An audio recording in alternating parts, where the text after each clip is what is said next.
She said she's excited to write the moment that Violet realizes why Xaden married her. Wouldn't you be excited if you found out that your husband married you to give you a black dragon army? I sure would. You sure I sure would. would. You sure would. And so would I.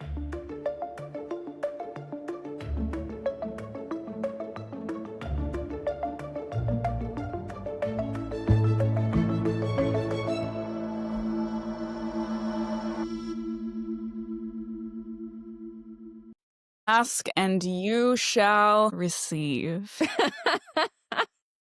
Hello, everyone. Hello. It's Dragons After Dark. It's Dragons weird. After Dark, guys. It's a little weird. unscripted. I'm sitting on a bed, so, this is weird. But I'm Abby. And I'm Ronnie. And we are not doing our usual thing today. So we don't have an intro. We are going to talk about Rebecca Yarros' interview that has literally taken over the internet. Hold on. We are dragons in the detail. All right. Start it all over. This is Dragons in the Details, where we usually talk about your favorite fantasy series over the course of an undetermined number of episodes. This is not that. Well, I guess it is, but we're revisiting a series we talked about a very long time ago, because this is reacting to Rebecca Yarros' interview at Disney at Romantasy BookCon. Indeed, Romantasy BookCon Orlando. The internet has, the internet has certainly blown up for me now that I have searched it once. I feel like there's a lot going around about this interview. I mean, let's set some context. I assume if you've clicked on this episode, you know what the interview is. But for some context, Fantasy Fangirls interviewed Rebecca Yarros at, as we now know, Romantasy BookCon. Doing the Lord's work. Doing the Lord's work. Ladies. Thank you, Fantasy Fangirls. We appreciate you. We appreciate you. Until today, I had not actually watched the interview. There were a lot of clips floating around online about the interview, but I had not watched it from beginning to end because I was kind of nervous to do it for two reasons. One, as you all know, we are deep in our Massverse world, and I was like, oh man, do I want to open this Empyrean door again? I don't know how I'm going to feel about it. We were like a little burnt out on it by the end. Like, do we want to do this? So that was door number one. And then door number two, I was like, what if we got everything fucking wrong? What if we were so off base and we find it all out in this interview? Yeah. I was telling you this earlier, but I think, and for our listeners, this is going to be my philosophy. I've worked on this a lot with my therapist, okay? This is not a record-keeping, a score-keeping episode. We are not a score-keeping podcast. This is simply new information that may change some of our theories, because we are definitely not going to be right about everything. No. But I agree with you. I was definitely like, I don't typically watch interviews of authors. Like, I don't typically look to the author's spoken words for information on a book. This is actually a very new concept to me, and I'm not honestly sure how I feel about it. But I'm in it now. Well, like, here I am.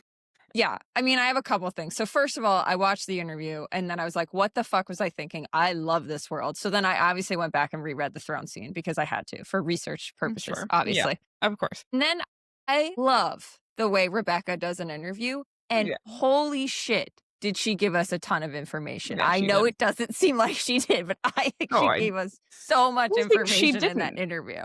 I think she gave us a lot. Okay, she gave us a lot. Holy shit, she gave us a lot of information in that interview. So well done, Rebecca. She's such a good interview. This was just Thank you, Rebecca. Snaps all around. Thank you, Rebecca.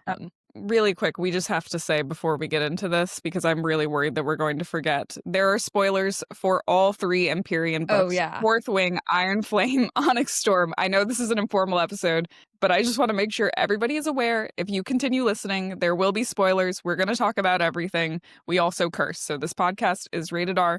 Please do not listen to it with your children. Okay. And as you can tell, this is not a formal episode. We don't have an outline. This is kind of off the cuff.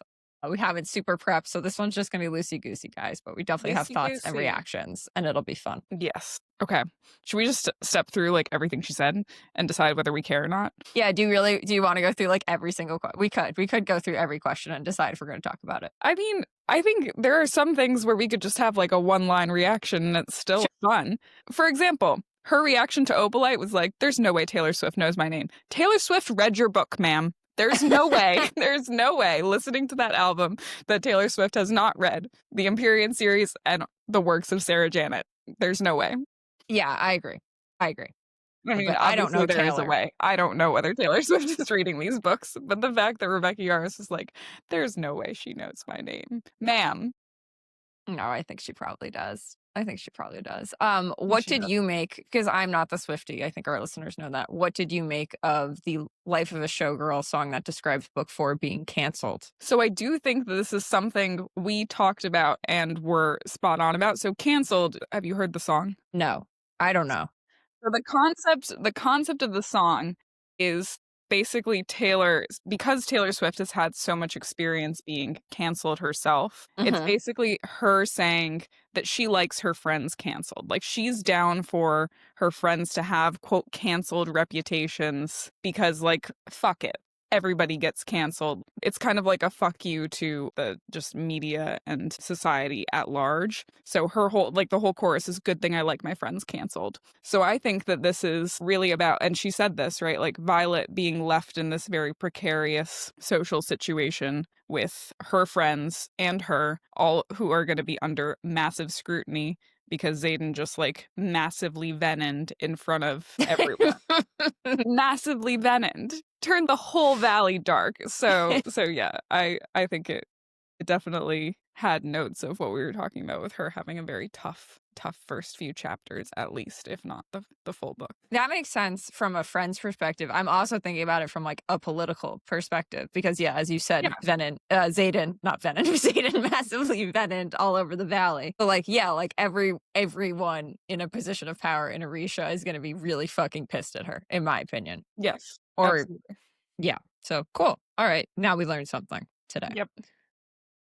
All right. When she talked about the showrunner, I don't really have any reactions to the show. Do you have reactions to the show? Do. Well, she talked about the graphic novel first. Oh, yeah, she did. You're right. And she talked about, I think, a little bit what we talked about, which is that the art component of it is going to be really interesting. And like, what choices do you choose to put where? And she said there was going to be Easter eggs in there, which so I think, fuck, now I'm going to buy the graphic novel, you know?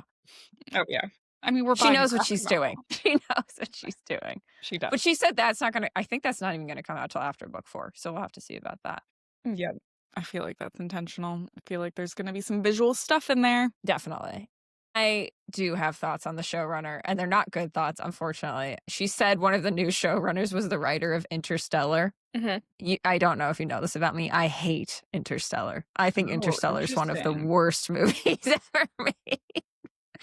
But what? Yeah, I hate it. I think it's so fucking dumb. I think it's so dumb that he had this like one of those epic. Things we agree to disagree on. We can agree to disagree. To disagree. You know, I'm still excited about the show. I think it'll be great. But Interstellar was not my bag, guys. It's fine. There are people who make very different works of art. Rebecca herself, in fact. It's going to be great. Contemporary author. I'm excited about it. Yeah, that's so true. Do we know anything about her contemporary novel, or did she just like immediately jump into press for the next book? So actually they asked about it, thinking that was going to be like an easy question. Actually, I thought this was one of Rebecca's funniest moments of the interview. They were like, "Can you tell us anything about the contemporary that you're working on?" She's like, "No." And they were like, "Really?" She was like, "Two people meet and they fall in love." Yeah. Oh, like, right. Okay. Oh, right. All right. Yeah. Yeah. So no, we don't know anything. We don't know anything. Two people meet and they fall in love. Two people meet, they fall in love. Okay, oh, she did say that it's a trope that she's never written before, but I will confess that I've not read Rebecca Yarros' other works, so I don't know what trope she has and hasn't written. But I'm open to it. I'm open to it. All right. Next question we had, which I didn't have many thoughts on, but why did Rebecca call King Tari the Wise? And what she said was, it's a joke, basically. Like he chose that name for himself, but he's really fucking dumb. I didn't think they were trying to probe if there was a connection to Hedotus. I never thought there was a connection to Hedotus with King Tari. I don't really have any notes on this one. I don't think we ever talked about it. On to the next one. Yeah, nope. Yeah, I thought it was funny. She just goes, because he's not. It's ironic. It's ironic, bitches. Yeah, the next one I think was about Papa Atos being stationed at the coastal outpost before he came back as general. And I think they asked what was he up to out there before he came back. And she said, things I can't tell you about, basically. And they were like, Any reason we haven't learned it yet? She said, it's an unwieldy cast. Many people are doing many things. It's like, no shit, Rebecca, obviously. Yeah. So that was a non-answer, which probably means it's important. I mean, like, this whole interview was notes of Papa Atos is indeed nefarious. Yeah, I mean, I think he was being a Venin. I think he was off doing Venin things. Doing Venin shit. I don't have much more on that. She did make fun of the orange dragons being evil theories, which we don't subscribe to that, really. I don't, at least, so. I will die on the hill. Like, I will riot in the streets if Imogen... Hand on my heart, I love Imogen. Like, I totally agree with you. All of you out there who are like, she is doing shit without Violet's consent, we'll get there. Like, we're going to talk about that, but don't come after Imogen. You might not like where this podcast goes. It's okay. Yeah. I mean, we might not like where the book goes. Who's to say? Who's to say? Okay. I think we are now finally into our first really interesting question. And the things that she revealed in this question. I don't know if you feel the same way. So the question that was asked was, how would Papa Sorrengail feel about Xaden and Violet's relationship? Oh, wait, did we skip the stuff that she revealed about Papa? She revealed a few things about Papa Atos. They don't matter. Oh, sure. Let's call them out. Sure, we can call them out. So Papa Atos has a red dragon. She did say like father, like son, and then said, everyone relax, because obviously we were all about to panic. But of course not, because Lilith's dragon was brown. So, like, obviously that's not how it works. She did say that was why we would panic, but I thought she thought we would panic because he's obviously fucking evil. And it would be a real shame if Dane ended up being also fucking evil. Yeah. Yeah. His breath is not as bad as Kath's, the dragon's, apparently. And the first letter of General Atos' name is G. So I'm going to assume Greg until told otherwise. So Greg Atos, guys. Can I just tell you that in my head, I was like, what if his name is just General? I would die. She has the opportunity to do the funniest thing. She won't, though. Okay, yeah, sorry. Let's go. Let's go to the next one. All right, General or Greg. Choose your own adventure there, guys. All right, so first really interesting question here. Yes. Or at least first interesting answer reveal. So the question was, how would Papa Sorrengail feel about Xaden and Violet's relationship? Rebecca gave us so much in this answer, guys. Yeah. So, number one, he'd be shocked at first that she wasn't with Dane. Number two, he'd be accepting. So these are the stages of grief, right? We're on the acceptance. Number three, he had insight into the rebellion that wouldn't necessarily pit him against Xaden. This is the fucking tidbit of information that is so juicy, all right? And they didn't follow up. Fantasy Fangirls, you are doing the Lord's work, but hello. What? Ties. He ruined his books. You guys, follow up. All right. So what Ronnie is referring to is there are runes on Asher's books. We have asked this question before. A, how did Asher know what the runes were? Because it seems that no one in Navarre knew what runes were. B, who put the fucking runes on Asher's books? Because Asher did not have any access to magic. C, see so many examples that Asher was actually part of this rebellion and tied to this rebellion and knew Fen, right? So again, we didn't heavily prep for this episode. If you want to go back and listen to our theories, you can. But like this, to me, he had insights into the rebellion. I think he has to have been working with the rebellion. I think like there's so much evidence at this point, which we talked about this in our Lilith and Asher episode, raises a lot of questions about Lilith and what she was doing and whether she was also a rebel, right? I don't know, but we have asked those questions in our Lilith and Asher deep dive. So, I mean, this feels like puzzle pieces that are falling together over time, not will fall together, like are actively. Lilith ran into Xaden and Violet coming out of that chamber after Varish died. And Lilith was like, who did you kill? Xaden was like, everyone. Lilith was like, cool. Like, first flag. Okay. Maybe Lilith not batting an eye that everyone that apparently serves her is dead down there is a problem, is maybe a sign of suspicion. And yeah, he had access to the Isles. There were runes on his books. Yeah, Asher was tied to the rebellion. Well, and the question is, right, like how involved was he? Like, did Asher know Xaden? Like, was he like really involved? Did he really know Fen? Like, has like Xaden been keeping this a secret from Violet the whole time that that her father was actually like a hardcore rebel? I don't know. I guess you could know Xaden because we don't have that much insight into Xaden's mind. It would be pretty surprising if their families really knew each other, because it seems like Violet would probably allude to knowing Fen better. Yeah, true. True. No, I was just thinking Asher might know. No, Yeah, maybe Asher. not knows really. Xaden. Not Yeah. that they're getting together for barbecues or anything. But yeah. All right. Any more on that one? No, just Asher's tied to Tyrrendor. Asher was a rebel, guys. Asher was certainly a rebel, and we don't know what that means about Lilith. All right. What are the titles of his 3 other books? He wrote them. That was the question, or what are the titles of his 3 other books? She said no. She said no. I don't really know why. She said Violet knows but doesn't think they're important enough to tell us. I assume they're about Loyal, Malik, and Amari.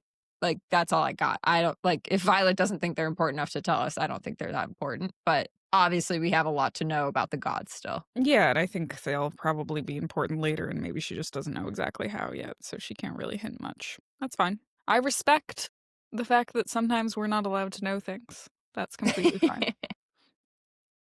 But I do think, and we'll get to this later, but I do think we're going to Loisum. To Loisum. Yeah, I think we're probably going to Loisum too. Yeah. Percentage of Asher's research left to uncover. No, we don't get an answer to that. No. We gotta know. We gotta know. Let's talk about Dane and Sloan. She replied with an "Is there a Dane and Sloan?" which was a little bit heartbreaking. We got more on Papa Sorrengel's research. Oh, what else did we get? She said no, but she said no. But then she said she's plotting 4 and 5 together. She hasn't figured out where she's going to reveal the rest of his research. And then what she said was she wrote things in book 1 that will have reveals for book 4. So I went back and looked at what she wrote about Asher's research in book 1. And what she wrote about was the Croveland uprising. And I think that will be important. And you should check out our history part 2 episode, maybe part 1. I don't remember. Where we dove really deep into the Croveland uprising. But I think the reason why the Croveland uprising is going to be important is because they broke into Tyrrendor. The Crovelish rebellers broke into Tyrrendor to steal dragon eggs, not to the Vale. They did not try to go to the Vale. They tried to scale the cliffs of Traylor and get into Tyrrendor. And the question for that is why. We're going to get into that later. Yeah. Yep. You're talking about the second Croveland uprising. Also. I am talking about the second Croveland uprising. Yes. Yes. Then she was asked about Dane and Sloan. She said, "Is there a Dane and Sloan?" which I thought was mean, but she clearly has thought about it. When asked, why do you ship them and why do you think they'd be a great fit together? She basically said, because he's so rigid and such a rule follower and she just does not give a fuck. That's cute. I'm for it. I'm good with it. Nothing much to add there. Yeah. Then we got some very enthusiastic questions about broccoli. I personally don't need as much on broccoli, but I appreciate the broccoli fans. If anyone was wondering, broccoli rides dragons in a jacket because he's currently a baby. Maybe he's in Drake's jacket. Yeah. We did get a little bit of a hint that he's probably going to be what brings Mira and Drake together. Rebecca said maybe he needs to be babysat by a rider who's recovering. Who's a rider that's recovering after that battle? Probably a rider who got her. Probably Mira. Probably Mira who got her throat slit. Yeah. And whose dragon was out of commission for basically the entire thing. So Broccoli's going to be babysat by Mira, and Drake will be forever grateful. And that's how the best love stories are made.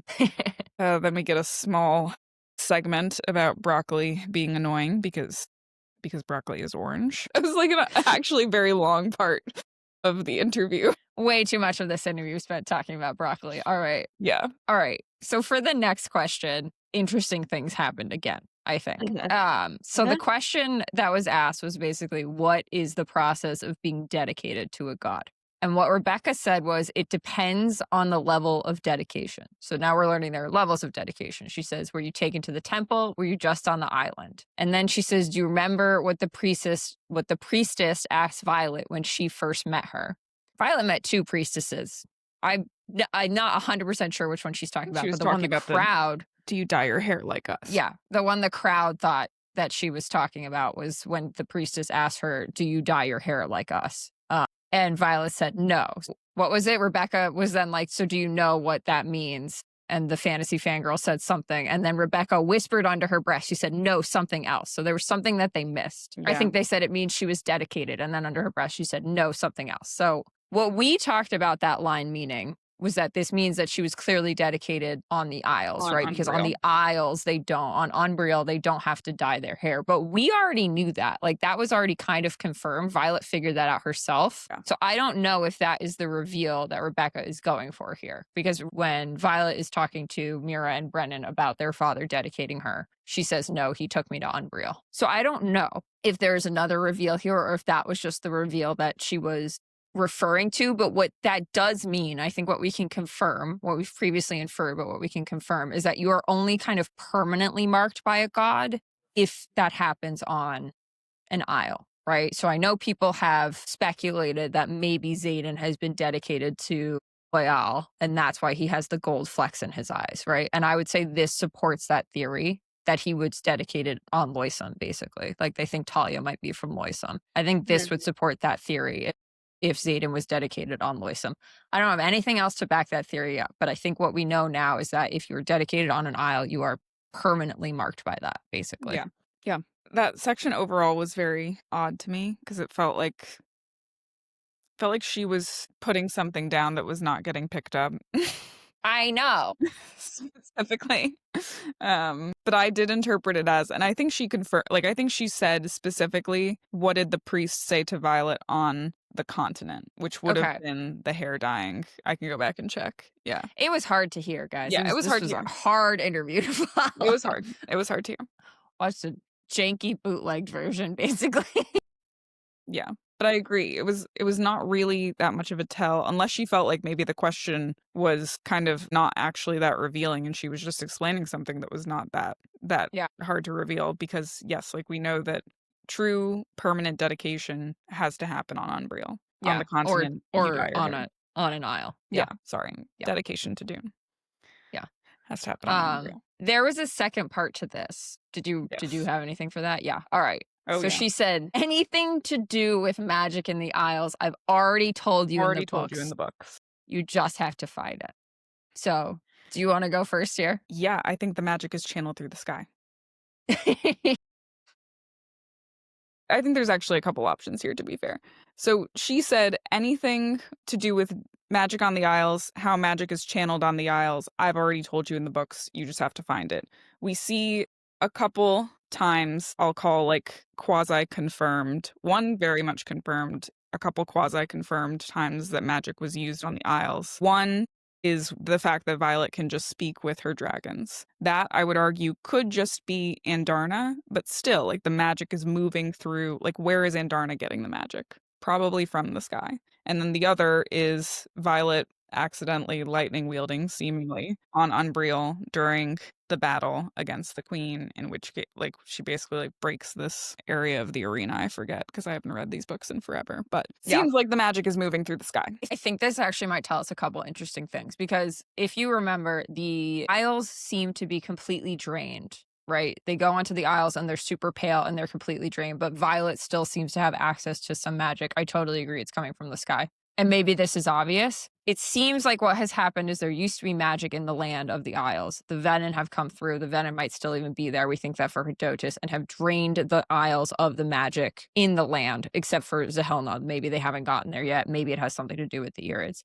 But what that means is that the Venin, and maybe this is obvious, but the Venin can't like drain or access sky magic, right? It has to be from the land, right? Yeah. Like, I think that's kind of an important distinction here, which means I don't know what that means for the Venin and the Irids, right? Does that mean they like can't use the Irids, or does that mean they need the Irids in order to be a conduit to that sky magic? If the Irids are the conduit to the sky magic. Or maybe I'm talking in circles and that doesn't make any sense. I mean, we've never seen a Venin touch an Irid. We've never seen a Venin touch an Irid. So we don't know what happens. But Irids are like physical things that channel from the sky.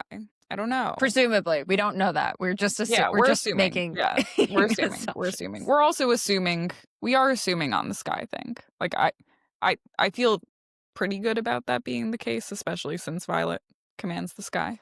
Well, here's the other thing that is really interesting, actually, that I don't know if we talk about it now or later. If the Isles have been drained of their magic, if they are pale like they talked about, they're not the Barrens, right? Like, the Barrens are like desolate wastelands, but the Isles are not. So why is the, like, whatever is protecting the Isles, whether it's the gods or the sky magic, I think It's the gods. So the gods are Yeah. protecting the Isles Why? from complete devastation like we had in the Barrens, which means what's going on with Amari, right? Because like the Barrens technically fall under Amari's jurisdiction. Why didn't she kind of protect the Barrens? Yes. I Well, hope I people also are following what I'm saying right now. Yeah, I also sorry, yeah, we didn't prep for this, but you said protected by the gods. I think it's also important to note that we know that the gods have power as well. So, like, it doesn't Yeah. even need to just be these isles are protected by the gods. That power could literally be the gods' power. The power of the gods could be what's available on Unreal, what's available on Zahilna, Loisum, Right. etc. And that would make sense why Yeah. Violet seemingly Can channels her Yeah. lightning. She can always talk to Andarna and Taryn, but she channels her lightning on Unreal because she is channeling directly from Dune. Because she's touched. Because she's touched. And if you guys forget about the power of the gods, go back to our Gods and Isles episode and like every single episode where we talk about the power of the gods because of that epigraph. Yeah, there's an epigraph in summary that says, like, there's something, the power of the gods, the rest of us are riders. That basically makes it seem like actually being a rider with the dragon is a step down from having the power It's of the gods. secondary, yeah. Being dedicated to the gods actually gives you a lot of fucking power, it turns out. Okay, so we are saying ground magic in the Isles gone. Sky magic still in play. Protection or power of the gods also in play. Maybe different from sky magic. Maybe different from sky magic, but also maybe not. just We don't know. Maybe just the magic of the isles, and what's in the ground is gone because of the venin, and what's in the sky is safe. Yeah, because Okay, that would cool. mean that everything that's interesting. That would mean that everything that's available on the continent would still be available from the sky, even in the Barrens. It would be interesting to see what happens with If Violet can wield in the Barrens. with Andarna in the Barrens. Well, I don't know if she'd be able to wield in the Barrens because she's not touched by Amari. But if she can still communicate. Yeah. Yeah. All right, we got to get Violet to the Barrens. Okay. Got to Violet, test this hypothesis. pack your bags, girlfriend. All right. Can you Okay. can you guys tell we haven't talked about this book in so long? But it's lovely. It's so nice to be back here. I'm enjoying this so much. All right. Oh, this next one is my favorite. I think maybe my second favorite, but like one of my favorite answers that we got. All right. So the question is, any additional insights into Niara and who she is as a person? Ronnie, you want to just run with it? Sure. I mean, I don't have much to add here. You can just go listen to our episodes. We talk about this extensively. But Rebecca basically says, in response to being asked about Grandma Niara and what she thinks of her, like what she can share about what Grandma Niara shared with Mira and all of that, she says, I love her. And but I think that's important, right? Because that means that Grandma Niara is not like a Papa Atos situation. Right. Like it doesn't mean that she's a villain, I think. She also said you learn a lot more about Asher's side of the family in book 4, which I'm so fucking excited about. And she says the biggest thing to ask yourself is what other secrets is Niara keeping? She doesn't talk to the family about decisions that family made. So again, she's confirming. I feel like this wasn't like really, really explicitly stated in the books and you kind of had to get there, but she very much confirmed like Niara's not talking to the family. That was her choice about decisions that they made. And she is keeping, quote, bigger, badder secrets about how those decisions went down, which to me says something happened that made Asher go try and dedicate Violet. So you don't think that you don't think Niara stopped talking to Asher and Lilith because they dedicated Violet. You think something happened and then Asher went to dedicate Violet. Well, I think the dedication also, or the dedication attempt, we'll call it an attempt. I know she's not fully dedicated, but I think the dedication attempt was what made her stop speaking to them. But I think she knows a lot about what drove that to happen. And I think whatever happened caused conflict. Yeah. I agree, and I also think she's going to give us a lot more insight into Asher's role in this rebellion because it's pretty clear there was one at this point. Yeah. And we're going to learn about all of that in book 4, which I'm stoked about because it's giving me something to live for because apparently Xaden's going to be a fucking mess. All right, next question. Possibly the question I'm most excited about, but also possibly the question I'm least excited about. Yeah, I'm kind of bummed. Because I couldn't hear her. I couldn't hear if she said he was dead or not, but I don't know. I think he's dead. I think he's dead. All right, that's fine. All right, so the question was, how did Xaden's grandfather die in the quadrant? The answer we got was a classic Rebecca, no. We have it. I don't know if we had or have, because again, I couldn't fully hear the answer to this question. We had a theory that Berwin was Grandpa Riorson. It seems like Grandpa Riorson is probably dead, though, so that theory probably doesn't hold. Also, I realized it wouldn't work because that means Sigale would still be bonded to Berwin, and I definitely don't think that's the case. And even though I'm on the train that Taryn is secretly bonded to Naolan, I do not think that Berwin is still bonded to Sigale. So I don't think the theory works. However, he's clearly important, right? Like, we're clearly getting clues that he's important. So the question was, how did Xaden's grandfather die in the quadrant? We got no. We got, what year was he when he died in the quadrant? No. And even if you take out the Berwin theory, we have talked about how this doesn't fucking work, right? So I think we're getting back into the question of paternity and lineage, because he somehow didn't make it out of the quadrant, but he also somehow had 2 children, right? So, like, how does that all work? I don't know. You have your thinking face on. 2 children. Yeah, because Fen had a sister. Yeah, but that sister is Fen's assumed documented father's child. Oh, right. Okay, so he had 1 child. He had a child. He had a child. But yes, he had a child. So it's still like, what happened there? So I think we're getting set up for a what's the word I'm looking for? A lineage crisis, basically, with the throne of Tyrrendor, which you called out in our Xaden episode. The important thing is this is a fucking mess. And we have the line about someone, either Xaden or Fen, we don't know who, blackmailing his way into a title. Yeah. Right. So I definitely think we're getting set up for a Violet is the Duchess of Tyrrendor, probably, maybe, situation. Yeah. Well, Violet is the Duchess of Tyrrendor. What do you mean? Yeah, I know, but I think people are going to challenge it. I think that people are going to find out that Fen's father was not actually Fen's father. Well, yeah, right? that Fen was illegitimate, and therefore Xaden was illegitimate as heir. Yep. Cool. But All perhaps Bodhi will be legitimate, so that would be lovely if he could fucking stick around, which I'm almost certain he didn't. We'll talk about that one. All right. This question I hate. Has Imogen wiped Violet's memories more than just the instance at the end of Onyx Storm? Was the question. Rebecca had a hard time answering this one, and she said that depends on how you feel about Imogen as a character and what she tells Violet that she does or does not do when she's explaining her signet in Iron Flame. And she couldn't just say no. So that's a problem for us, Imogen fans. I really think she's just fucking with people on this one. I have seen the evidence that's been presented for this theory. I think there's like 1 or 2 examples of where it maybe happened. Maybe. But like, think about when Xaden was reading Violet's mind and how many times her fucking like scalp prickled. So I don't really know. I went back and I looked at what Imogen said about her signet in Iron Flame.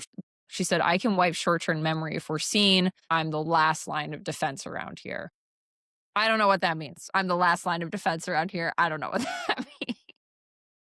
Yeah, I mean, the fact that Rebecca specifically said, she said, it depends on what you believe of Imogen's character, what she has shown us, what she has told Violet about her signet, what she has told Violet about what she does and doesn't do, and she explains her signet, and how she explains her signet in Iron Flame. I recognize that Rebecca was frazzled, and so maybe this does not mean anything, in which case, once again, like many times during this podcast, I've spiraled over nothing. But she specifically said Iron Flame in that quote, and in that quote she said short-term memory. So I'm clinging to Imogen not having wiped Violet's memory multiple times throughout the book with my fingernails at this point. But 12 hours is not short-term. So could she have done it multiple times during the 12 hours? Could she have had to?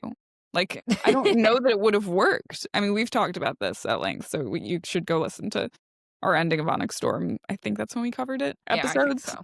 Yeah. When we talk about the realisticness of Imogen being able to wipe 12 hours of memory. So maybe she had to do it multiple times then. The only came out of nowhere. He's very cute.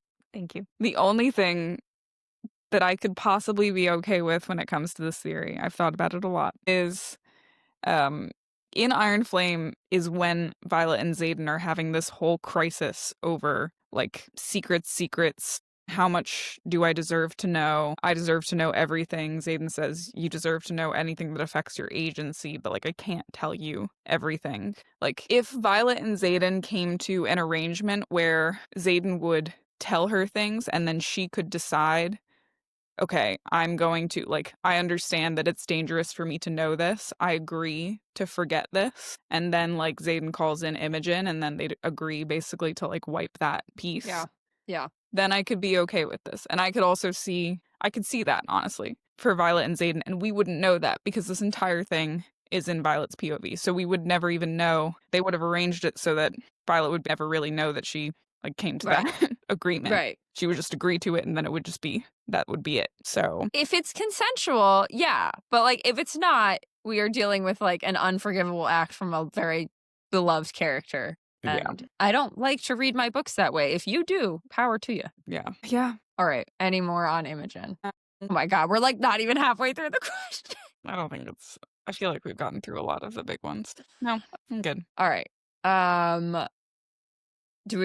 don't care about the Griffin signets. Do you want to talk about the Griffin signets at all? No, I think the only interesting thing there is the part that she said about all things being in balance with Griffins and Venin too. I don't think we'd fully appreciated that. At least I didn't. So noted for future theories. So some Venin is going to be able to rile up Violet real bad. That's what I'm hearing. Yep.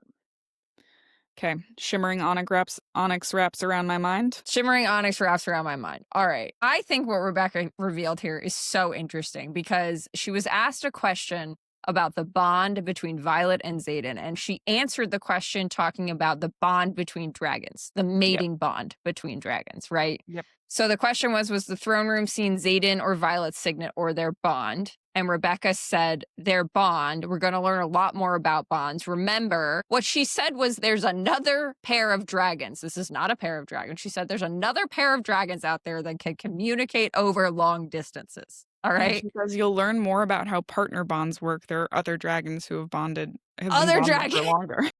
These are not dragons. Rebecca. What are you saying? The people. So, confirmation. They're mates. They're mates. Okay. They're mates. The way that dragons are mates, they are mates. Which means they eventually, I forget the dragons' names, but it's all over our Discord. There are those two dragons. I think one of them is Glean, maybe? Or Glaine? Yeah. No, Glaine is a different dragon. Glaine's a different dragon. They can communicate over long distances because they've been partnered for decades. Obviously, Xaden and Violet have not been partnered for decades. We don't know what that means, but I mean, they can already talk to each other mind to mind the way that Tyrrendor and Sigale can, but Tyrrendor and Sigale can't be separated for too long, right? Or they start to we don't really know what happens. We've been told they can't be separated for too long or it's really bad for them. Is that going to happen with Xaden and Violet too?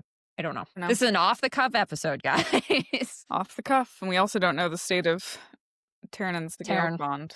We do not. But this is what I was saying. I don't remember if I ever actually said this, but I had this thought. It doesn't matter if the bond between Tyrrendor and Sigale is broken if Xaden and Violet have a bond that has not been broken, right? Like, if that is a true mating bond, then it doesn't matter if Tyrrendor and Sigale's bond was broken. Because everything that applies to that mating bond will apply to this mating bond too. Yeah, and what I don't know is whether we're maybe taking a quantum leap here and saying something to do with their bond, and then her jumping to a dragon's bond, we're saying, okay, they have a bond just like a dragon's bond, when maybe she's just talking about this is related to their dragon's bond and the fact that their minds are linked. I don't know. She was asked a question about humans and she answered it with something about dragons. I'm going to read into that, but that's just my brain. All right. Next. Anything more on that one? No. Okay. We're getting dream sex. We're getting dream sex. We told you that. On to the next one. Yeah, on to the next. Unbonded dragons. Holy shit, guys. Biggest fucking reveal of this episode. Holy as far shit. As I'm concerned. Of this interview. All right. So the question was, what do unbonded dragons get up to? Like, do they participate in battles? Do they just chill in the Vale? Do they, what's going on here? So her answer was, they only chill in the Vale or Orisha. They choose, basically. So we've got confirmation there's two Empyreans, the Vale and Orisha. She says, because remember, we have two Empyreans now. Yeah. Do you know how she confirmed that? With one fucking word. One fucking word in Onyx Storm. She said, I want to see how this Empyrean functions. That is the only indication that we have two Empyreans. But we do. Now we know. We have two Empyreans. So they only chill in the Vale or Orisha. They choose, are we going to bond? Are we going to fight in this battle? Or are we not? she says the unbonded play a major role and are just like, like we're not gonna fight in this. And then she almost gives something away. So apparently something about this is important enough that she almost gives something away. So what did we learn here? One, I think we learned something pretty interesting in that the dragons are only hanging out in the Vale or Orisha. I think that's important because I kind of didn't really know where else the dragons could be, to be honest with you. I kind of thought that the world was infinite. Two, the unbonded aren't, seemingly, based on what she just said, aren't fighting, I think. Is that what she said? I heard her say they choose what they do. Are they going to bond? Are they going to fight in this battle? Etc. This is an Empyrean. The Fantasy Fangirls asked her, does that mean Tyrrendor is an elder? She didn't confirm or deny. I think it's pretty safe to assume that Tyrrendor is an elder. Guys, there is no fucking way that Tyrrendor killed the other elders. Like, I just do not think there is any way that is possible if he is truly an elder in this Empyrean. And I'm 95% on that at this point. We have confirmation there's another Empyrean. Tyrrendor is literally called a general. I am pretty sure that he is probably the leader of this Empyrean, if not at least an elder, which means to me, Navarre absolutely killed these elders. It wasn't Tyrrendor. Xaden is basically being set up. Xaden and Sigel and Tyrrendor are being set up for stealing these eggs, killing the elders, at the very least killing the elders. I think that is what is happening here. Because we have confirmation now that there's two Empyreans. Second part of this, Tyrrendor is called a general, right? Like multiple times, Tyrrendor is called a general. We now have an army of black dragons, right? We now have an army of black dragons in the caves in Orisha Well, and we're Violet. not there yet. We haven't gotten to the black dragons part yet. Okay, fine. We'll cut that part. We'll put it in later. But I do not think that there's any way that Tyrrendor or Sigel or Xaden killed those elders. Yeah. I don't think they killed the elders. I do think, I'm curious what, and maybe it was just the quality of the video, I'm curious what she was implying that the unbonded were actually doing, because she said they play a major role and are just like, doesn't to me say that they're like in there getting involved and picking a side. Well, I think what she said was they will play a major role in book 4. Yeah. So I don't know how to piece out this theory. Maybe they will pick a side. And the unbonded, I think, I don't remember well enough, but I thought a lot of them came to Orisha. So a lot of them came to Orisha. She also confirmed, did she confirm in this question? I don't remember if it was this question, but she confirmed that there were dragons already there. So remember when we freaked out about other dragons and there being a secret den in Orisha? Yes, there was a secret den in Orisha the whole fucking time, guys. They may not be Irids. They might not be Irids. It was later, yeah. Well, I spoiled it. Sorry. It's fine. All right. I mean, the next one is the same shit. Is Tyrrendor's battle time all from its time with Naelin? She's basically like, not necessarily, but like, that's not really the question you should be asking. Like, he's this legendary battle dragon, but is he legendary? Are there more legendaries? She thinks the better question is, why are there so few black dragons? And then when asked, is it significant that 2 black dragons just hatched? She said, very. This is your theory. You talk about it. It's your theory. It's so good. So we had a theory. It's been a long time. The Orisha is the ancestral hatching grounds for the black dragons. Obviously, when the rebellion was squashed, a bunch of Tiers died. A bunch of Tiers also died like during the rebellion, were killed, were turned, etc. And so like it is possible that the black dragons died out in mass because they are battle dragons and they are fighters, and they could have had their riders turned, they could have died, they could have had their riders die and just stayed. I think what's happening here is the black dragons whose riders died as a result of the Tierish rebellion, the black dragons whose riders turned, potentially. A lot of them probably did die, but I think a lot of them just never left Orisha. And so Abby already got to this question, but there's a later question, which is basically, are the dragons in Orisha all from Asgaias? She says no, some never left. Some hid in those caves, they never left. We know those are the ones that saved Brennan. So I think there are a lot of black dragons. I just think they're still in Orisha. Yeah, I totally agree. And who is now in charge of Orisha? Well, Tyrrendor's in charge of all the dragons in Orisha, and Violet's in charge of all the people. So I'm going to say that rider dragon duo, they're running the show now. Yes, I agree. I think. All right. I don't think we're done talking about this theory, but we'll go to the next question. Yeah. Do we want to talk about 2 new black dragons hatching? Yes. I think this is more evidence that there are actually so many. There are not so few black dragons. Well, these were the ones that hatched at the Vale, before they got to Orisha. Yeah. I think Tyrrendor told them it was time to hatch. Like someone pointed out in either an Instagram comment, I don't remember, but like those dragons only hatch after Violet wields lightning. I think basically Tam was like, all right, we're fucking bonded. Let's go. It's time for you guys to hatch. That's my thinking. That like this was not a coincidence. And because we've talked about this, guys, I think you probably remember this. We spiraled in our first season so much about dragon scales and their colors and what it means and how it doesn't make any sense that elders are the only ones who can sense a dragon's color, but dragon scales are also hereditary. If these eggs have been just chilling out for a while because we're told we only have 2 male black dragons, at least in the Vale, at least in Orisha, that means that they decided when to hatch, basically, right? So was Taryn the one being like, hey guys, it's fucking time to hatch? I don't know. Yeah. Maybe. I think there's like a dark side of this, like, whole why are there so few black dragons question that Rebecca is making us ask ourselves. I love that she was basically like, stop asking questions about Taryn. Like, you're barking up the wrong tree. This is boring shit.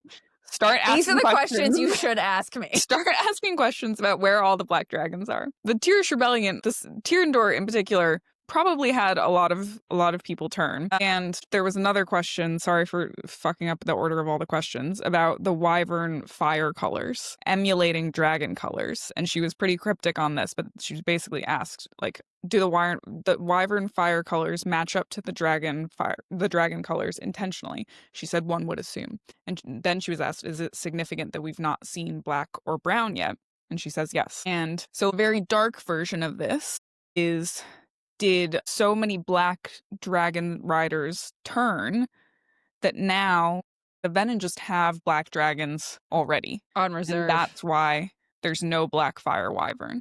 They don't need them. They already have black dragons. That would suck. I don't want that to be true. I also don't really think it's likely. I don't think it's likely. But that could be another reason that Taryn's like, all right, guys, wake up. Like, we gotta go. Time to hatch. We gotta go. Yeah. We'll talk about this more because she circles this theory like 5 times, guys. This is a very important one. She's really like, hey, hello, pay attention. Pay attention to the black dragons, which is honestly so fair of her because we weren't asking that question enough. Like 2 black dragons hatching, and we've got 2 male black dragons in our whole universe. We asked. I know. I understand. But we also have a black dragon mated to a blue dragon. So you know what? Punnett squares are a thing. Look,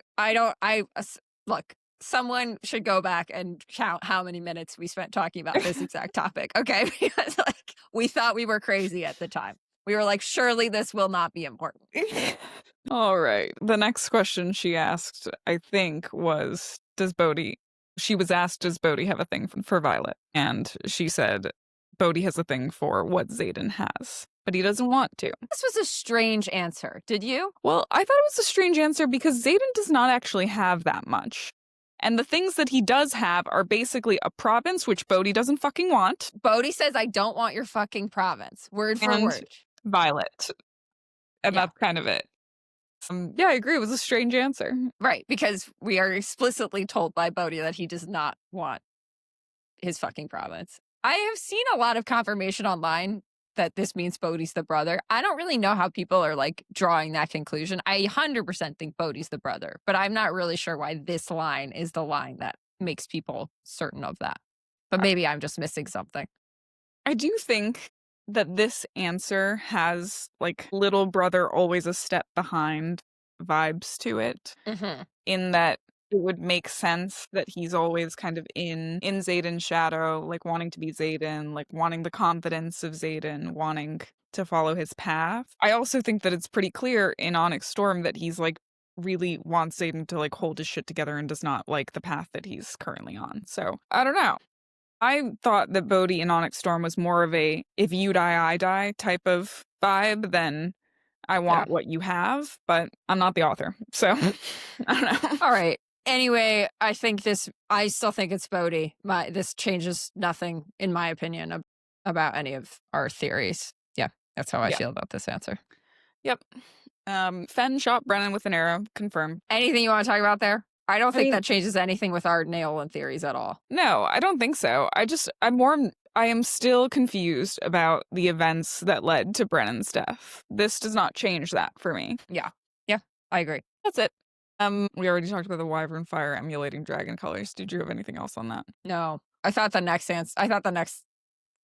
The next interaction was fucking hilarious, though. Just outfits. The question was, we see Venin in several different colored robes. Is there a meaning to the colors that the Venin wear? Like the purple robes and the red robes? And Rebecca just goes, they just like them. It's just what they like to It's wear. just fashion.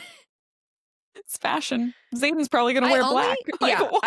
Oh my God, I love that when someone was like, what color do you think Xaden was going to wear? And someone yelled, blue! And she was like, black. Obviously, he's going to wear Rider black. Yeah. I didn't have many thoughts on that one either. Okay, the next question, how do higher level Venin get signets? She won't tell us, but we're going to learn a lot more about how the Venin function in the next book. I don't know. I think we talked about this a bit. Like, Venin could just have signets because they're all fucking riders who've turned. But if Venin are manifesting their own signets, then that does mean that what we've been taught about signets is a lie, right? Because the signet is supposed to be like a unique manifestation of your bond with your dragon. And if you don't have a dragon, then how do you have a signet? Why isn't it just magic? So TBD on that one, I think. I think if it were just riders, she would have not answered that way. Yeah, so I think we're getting set up for signets as a lie, which we've already been set up for. Yeah. Yep. This one was a doozy. How do we look out for secret Venin? Nefarious deeds is not surprising. And she says, cream robes, but that'll make you spiral. Well, yes, actually, it will. No, I think it just means the Markham's a Venin, which is fine. We already knew that. Yeah. That would make sense. Markham being a Venin would make sense. Or just like Scribe Quadrant is infiltrated. Like, we knew that. Yeah. Which would also make sense, but that would be so interesting, right? That Asher it must have happened, Asher must not have known or something, because Asher was pushing Violet into the Scribe Quadrant, and then Lilith was like, fuck no, she's not going in the Scribe Quadrant. So, like, what did Asher know or not know if Markham is a Venin?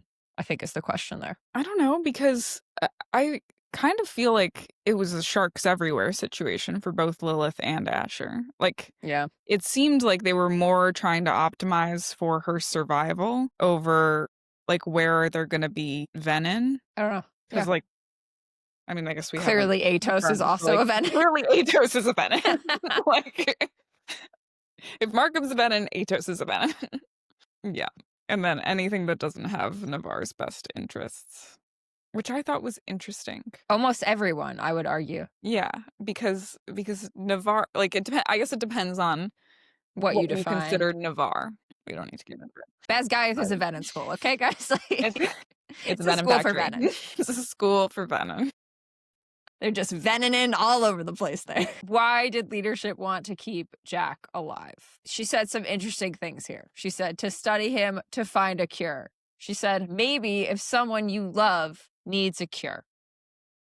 Mm-hmm. Lilith was the one who was studying Jack. I think there's one more likely option here, and then there's one super crazy option here. The first one is what we've talked about at great length, that she thought Violet was going to become a Venin, so she wanted a cure because that's what the priestess on Unreal said could happen, that she might turn. Mm-hmm. Second crazy option is that Asher is alive and he's a Venin. We've talked about this. I don't think there's much evidence for that one, but could be. What a wild twist it would be if we find out that Niara refused to talk to them because Asher turned and then tried to go dedicate Violet to find a cure for himself. That would be would be a twist. That would be wild. All right. Next thing we find out, I do think we got this one wrong. Varish was not a Venin. He was just a bully. Varish was just a bully. And Sol's eye was a red herring. Yeah. She said she specifically put it in there as a red herring, which I think is in bad faith, Rebecca, but you do you. I will still read all your books, don't worry. But she did confirm a red herring, in my opinion, that we got right, which is Lilith. She said, just to throw you off, red herring, like when someone's eyes are just red, some people are just tired, which I think we've almost said word for word on this podcast. Yes. Like my eyes right now. So Varish wasn't a Venin. Lilith was not a Venin. I do think we have confirmation from that. Next one. Do we know the pattern that Violet recognized in Onyx Storm about the Venin? She just gave us this one. And this is also another one that we have pretty much word for word said on this podcast. She is finding evidence that Venin didn't kill people they loved in their previous lives, which means Xaden won't kill her.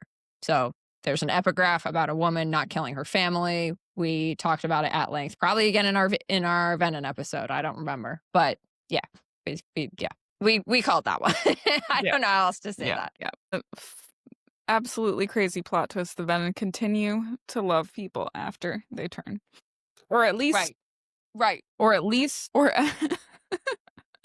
or at least will not harm the people they love after they turn, which is what she Yeah, was and I looking mean, for. Theophany tells us that Venin don't feel love, but this would imply that that was also a lie. Yeah. She also says we don't feel love and we lie. So She's right. We definitely talked about this. Yeah. We lie. They're we don't feel love. liars. Liars. Yeah.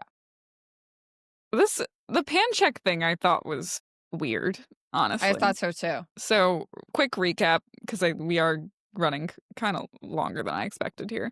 Panchek has been working with the Venin since he didn't get what he wanted, basically. Like, since General Atos got Lilith's job. We're told that we're not told how his dragon felt about the whole thing. Yeah. Basically She said, I wouldn't presume. She says, that's between him and his dragon. Like, that's his dragon's business. I wouldn't assume how his dragon felt about him working with the Venin, which is odd. Because, like, imagine if Violet decided to work with the Venin and Tyrrendor was like, I'm not down with that. He would throw an absolute fit. Like, could you imagine? I couldn't deal with him being in my head. And Panchek is dead. So I guess Panchek is dead. Yeah, confirmed. Yep. Yeah, I thought that was an interesting one. Yeah, I don't have more to say about it, but interesting answer. I think the only thing the additional thing, like one more layer that felt interesting here, is that Panchek started working with the Venin when he didn't get what he wanted, which was Lilith's job, and General Atos got that job. So he started working with the Venin, and we think that General Atos is a Venin. So I don't know whether those two things work together, honestly. I don't know what to think of that. Like, why are you going to work with Venin when a Venin gets the job you want? So I thought about this. Rebecca did not confirm that that is when it was. She said, since he didn't get what he wanted, but we learn that he didn't. We learn about him not getting what he wanted in chapter 3 of Fourth Wing. In chapter 3 of Fourth Wing, the Tara says, I've heard this position is just a stepping stone for him. He wants Sorengale's job than General Melgren. So was it when he didn't get Sorengale's job, or was it like all the way back in chapter 3 when we learned about him wanting Sorengale's job? Probably the second one, or I mean, probably at the end of Onyx Storm, but I don't know. I also don't think the Venin are going to be upset about having more than one finger in the pot, so to speak. Oh, definitely not. Like what could Panchek provide that Atos couldn't? I don't know. Doesn't matter. I'm not going to waste that many brain cells on Panchek until he proves to be more important. I feel like he won't, because he's not alive. So, all the dragons in Orisha from Bezgaev. Like, no, we already talked about this. I don't have. We already talked about it. There are black dragons. There are probably a lot of black dragons. Why are black there dragons in Orisha? Unbonded. A lot of them. We talked about this in our History Part 2 episode. It's important. Why are there so few black dragons? They are hiding. Yeah. All right. 1 to 5. How important are the ancestral dragon hatching grounds? Absolutely essential. So here's what I'm thinking. Is it only, you said that there's only 2 places that the dragons are. I know that she kind of implied that too, but like, are there leftover dragons at all the hatching grounds? Like, or is it truly just Orisha? I don't know. I mean, it would make more sense for Orisha because of the whole rebellion thing. So I think there is something that implies that it's just Orisha. She also said the one that we don't know is important. The only hatching ground that we don't know about is the brown hatching ground. Yeah. Which is somewhere in the north, I think. I don't know. Yeah, maybe. Well, it's somewhere cold, I think. It's somewhere cold. Yeah. Right. We're given a hint that it's somewhere cold. Our brown dragon rider, Garrick, is missing, right? Yeah. So is that where he's gone off to with Xaden? Have they gone to the brown hatching grounds? I don't know. But she said it's essential. The only one we don't know is a brown. And the only rider we have confirmed missing was Xaden, rides a brown dragon. Yeah. And I think there has to be some flexibility in what she said about the dragons only being in the Vale and Orisha, because we also have the Irids. So there's dragons everywhere. Are they dragons? Or are they something else entirely? She's definitely not talking about them in that instance, but I am choosing to believe that she's not being super rigid and saying that they chill in the Vale or in Orisha. Yeah. Unless our secret Irid den in Orisha is right, which would be fucking wild. Well, there is a secret den in Orisha. It's just black dragons. Right. We've confirmed most of it.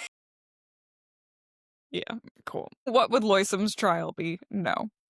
Is there a reason we're not being told? She does say the trials, I mean, we already know this, but she says, like, the trials on the isles are not what you would expect for each of the isles. And I thought this was super fun, actually. It's telling, and I want to think more about it. I haven't really digested it yet, but I think I heard it correctly. It was pretty hard to hear at this part, but she said, I think, that marriages that are blessed by the Temple of Loyal are like impetuous, like Vegas weddings. Yeah, that's like what she people said. there are not what they seem, which I find fascinating.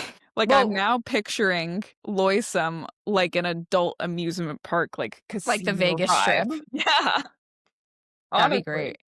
Yeah, well, wouldn't that be? I mean, because that is kind of like love of like Surface level. hedonistic. It's very hedonistic lifestyle, right? Like, yeah, interesting. We had questions, if you remember, about what it meant that they got married at Dune's temple instead of Loyal's temple. So I think this is a good thing for Violet and Xaden that they got married at Dune's temple instead of Loyal's, and what that means for them if it's seen as impetuous to get married at Loyal's temple. So it seems like it's borderline normal. Like, maybe it's most common for people on the continent to get married in Amari's temple. Like, I don't know. If getting married in Loyal's temple is like getting married in Vegas, I would hope that it's not the go-to. I would hope so too. But there is that line about, oh my God, she says something. Riddick says something like, oh, I'm sure that like so-and-so would take you to Loyal's temple to get married tomorrow. Like, he's so happy that you guys are dating. Remember that? It's about some professor. Yeah, but that they're saying that still works. They'd be like, oh, we would take you to Vegas tomorrow to just like get it done. Yeah, that's true. Get hitched. Yeah. All right. Crowlish Uprising, second Crowlin Uprising. Didn't want to be a part of Paromial. No deeper meaning. Cool.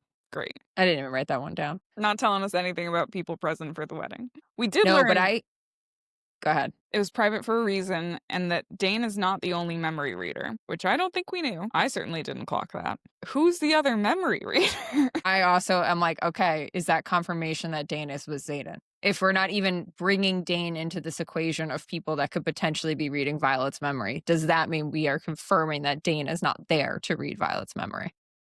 Well, or is it just that Dane's their friend and he wouldn't do it? Regardless of whether it's Dane's not there or Dane is just on their side now, I think it's interesting. Like, are we going to have to watch out for a new person? Are we going to a new memory reader? A new form of interrogation? Because previously, Dane has been the like final line of interrogation. Like, Varish brings in Dane. We have a lot of second signets we don't know. We have some first signets we don't know. We have a good amount of first signets we don't know as well.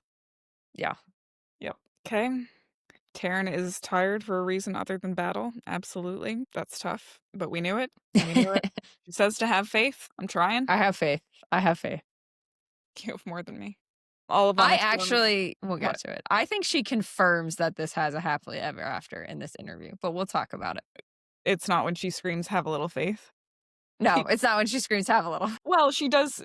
She says that he's gone for a bit, which is promising. Yeah, we'll get there. All of Onyx Storm is a proposal. We knew this. He had a ring made. Like, the proposal was planned. Of course. Violet is Duchess of Tyrrendor. Confirmed. Now that they're married. Confirmed. Everyone who thinks that she married Bodhi. She married Xaden and she's the Duchess of Tyrrendor. And she was confused. She was like, was there a debate? Everyone had to be like, yes, there was a debate. She was like, no, she's Duchess. It's fine. Everything's fine. We will know what happened in the 12 hours by the end of book 4, but we won't necessarily see it. Which is going to piss you off to know it. Gonna piss me off. It's just another fucking wedding in these books that I'm missing. Ronnie hates an off-screen wedding. I hate an off-screen wedding. Why are they all off-screen? Rebecca says she finds Onyx Storm hopeful, which is hilarious because I think I was actually the most mentally ill I've been in years after the end of that book. That was a great answer. She says for the first time, they let people in, they take in refugees, they extend their wards. Like, yes, agree. It was I agree. Bad for Violet, but good for the country. It was good. It was good. And Xaden, the martyr, did have a good, like, the things that he did led to good things. And I'm happy for him that they led to good things. She said, I'm sorry Mr. Man is gone for a little bit, but I found it very, oh, that was so funny. But it's true. They did successfully extend wards to other countries. They are giving up their shields for other people. There's been a lot of progress made. And at the end of Onyx Storm, they are celebrating, even though Violet's life is falling apart. So that's all good. What percentage will we have seen of Violet's signet by the end of book 4? She says no. I thought this was really interesting, actually. She has not, and I shouldn't be surprised by this, but she's not planned. She doesn't know what's going to happen in book 4 and book 5. She knows how they start and end, but she does not know what happens in the middle. Yeah, what happens where? I don't know what that means. I'm not a writer. I really hope it doesn't mean they happen in parallel. That would be fucking devastating. I would hate that. They can't. They can't be that. They can't, because she said that Xaden was going to be in his villain era in book 4, which would imply that he. And then He's she not. said, like, wait until book 5 if you can't handle that. So That's he's why gonna I think come we're out. getting a happily ever after, because she says wait. She says if you can't handle it, put aside book 4 and wait. So that's why I think this story has a happy ending. Yeah. I think it'll still be at a tragic cost, but I agree.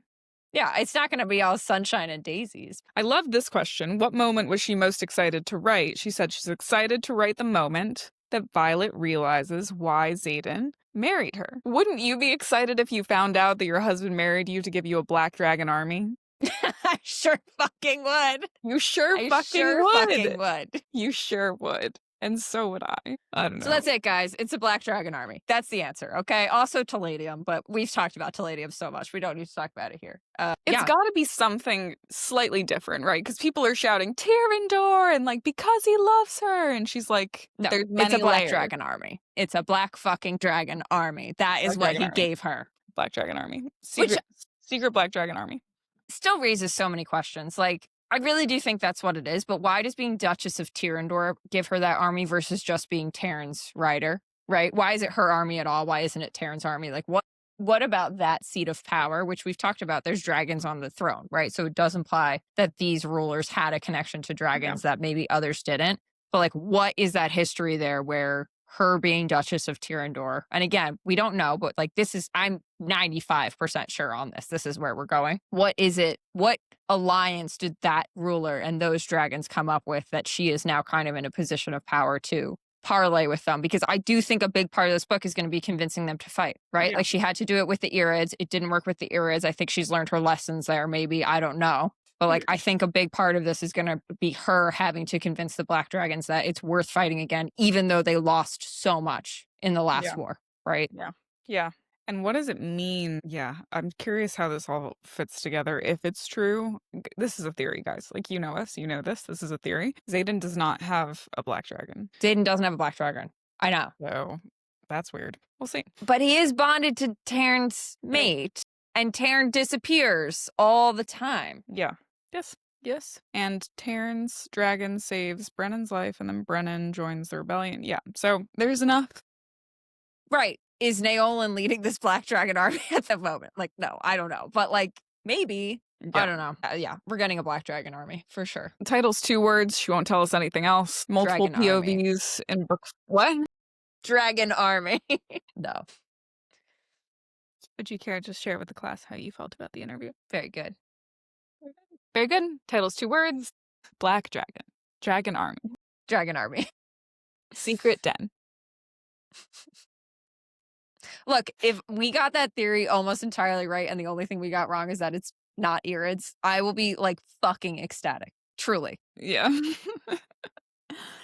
Multiple POVs in book 4. We didn't really get much on this, except for that she kind of had to fight to keep the POVs in book 3. Yeah, which I think is interesting. So does that mean like, we talk, obviously in the Imogen POV and in the Xaden POV, there's a ton of crucial information, but we didn't really find much crucial information in the POV. So like, did we miss something there? Or is the fact that she had to fight for it means her publisher was like, yeah, there's nothing important in this chapter. Take it the fuck out of the book. I don't know. Yeah, I don't know. I genuinely don't know whether. I don't know. Like, I think she enjoys writing those POVs, and so maybe there's nothing specific about them, or maybe she simply had to fight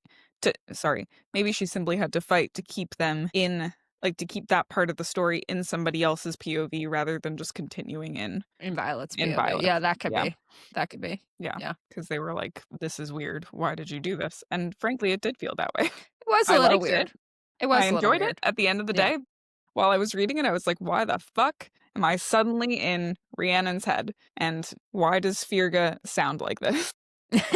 Yeah. She's excited to write Sloane's POV, which I'm also excited to read Sloane's POV, to be clear. Do we want to talk about the last point? The last question of this interview was a question that I frankly I'm ashamed to say, never considered. Never once have I wondered how writers relieve themselves. Oh my God, I didn't even fucking write that down. I was like, what are you talking? I was like, what question? I don't even remember. What question are you talking about? The Xaden and The villain era. era? Yeah. No. I feel like we talked about it. Yeah, we talked about it. Yeah, I don't care. Guys, it's obvious how writers pee. I actually feel like she even writes this into the book. Like in book 1, they take, when she finds out about the whole Venin conspiracy, like they're taking a water break. Right. Yeah. They water the dragons. It's just like horses, but they fly much faster for longer periods. Yep. All right. Book 4, we are getting our Xaden villain era. Do we want to talk about what we think that means? Xaden villain era? Yeah. So it's interesting, right? Because this is kind of important in my brain. She said that Xaden was going to be wearing black robes. In my head, Xaden turned Venin and then was going to fuck off with his rider friends and just like do his own shit and figure out how to take down the Venin. And now I'm like, is Xaden going to play with this Venin hierarchy? Didn't you have a theory about Xaden being a spy, basically? I at one point we talked about this. Yeah, we talked about the possibility of Xaden playing within the Venin hierarchy versus going and doing his own thing. He could do that. He could be an unwitting spy, right? Like he might not even know because Violet can just fucking walk into his head. Yeah, right. So like he could be turning Venin and he could be bad, but Violet realizes she still has this connection to him and can walk in his dreams, and who knows what they can do with the mating bond. Yeah. And like she's just got a fucking in. I don't know how effective of a spy she's gonna be if Berwyn is his sage and can like detect her in his dreams, but I think she'll probably learn, because like until she steps out of him, he doesn't know that she's there. So maybe she'll like hone her signet and be able to more effectively hide. I think definitely. Yeah. I think, yeah. And you pointed this out, that once she's in their dream, she knows everything they know. Right. She doesn't even need to like do anything. She's just in their head and she knows what they know. In their consciousness. Oh, I'm so excited. I'm excited I personally, you know this about me, I love how fucking dark these books get. I absolutely love it. And I'm like pretty excited for Xaden and his villain era. I don't think he'll kill Riddick, but I think he might come close. I think we might walk right up to that line. Wait, might kill who? Riddick. Everyone thinks he's going to kill Riddick. Yeah. I think he will do bad shit. I also really like how dark these books get. What I don't like is waiting. I kind of wish that I started these books when they were all out, because I love dark books. Like I'm loving this really dark book that I'm reading right now. I don't like waiting for the light. I do not like having to sit in with the darkness, my feelings, waiting until like the next piece of information comes out. But if we hadn't had to wait, we wouldn't have started this podcast. So. True. Yeah. And then I would be doing something else at 8:57 on a Wednesday. Well, I feel like we learned a lot, honestly. I feel like this put a lot to rest for me. It also brought a lot to light. I think it was a great interview. I feel good about the theories that we put into the world before this interview. I feel good about this book. Great job, Fantasy Fangirls. Again, shout out to them. It was a great interview. It was very fun. Great job doing the Lord's work. Yeah, I'm excited. I actually was like doing a little Empyrean rereading today, obviously to like somewhat prep for this. And I was like, oh man, I fucking miss these books. Like, and I thought I was like, I need to walk away from them for a while, but they are so fun. They are so good. They're fun. I needed time. I still need time. Yeah, no, I still need time. We're not ready to dive back in, but like I will be ready come January 2027. Sure will. Yep. Plenty of time. Plenty of time. Yeah. And I feel, what is the order of events? Is it next book, graphic novel, show? I think so. Yeah. So like truly nothing till 2027. Yeah. All right. Well, whether you like it or not, that's what we thought of the interview. And I've got nothing else to add. Follow us on social media. You probably already do if you're listening to this episode. This is a deep cut episode, but we are Dragons and Details Pod at Instagram, TikTok, and YouTube. We are Dragons and the Details server on Discord, and you can email us your thoughts, dragonsandthedetailspod@gmail.com. I hope you guys enjoyed this interview. It was like completely this episode. It's completely off the cuff, not our usual thing. We clearly did not plan this any further than, I think 2 days ago, maybe yesterday, maybe 2 days ago, I was like, should we just like do a 20-minute reaction to this? And you were like, maybe. And then I think yesterday you were like, yeah. Or someone in the Discord yesterday was like, do this. And then revised her statement and was like, please do this. And this is for you. And our 20-minute episode has once again turned into an hour and a half of our lives because that's just what happens. I feel like we'll get it down to like 110. I've got faith in myself. Yeah. Cool. 110. All right. Love you. Bye. All right. Love you. Bye.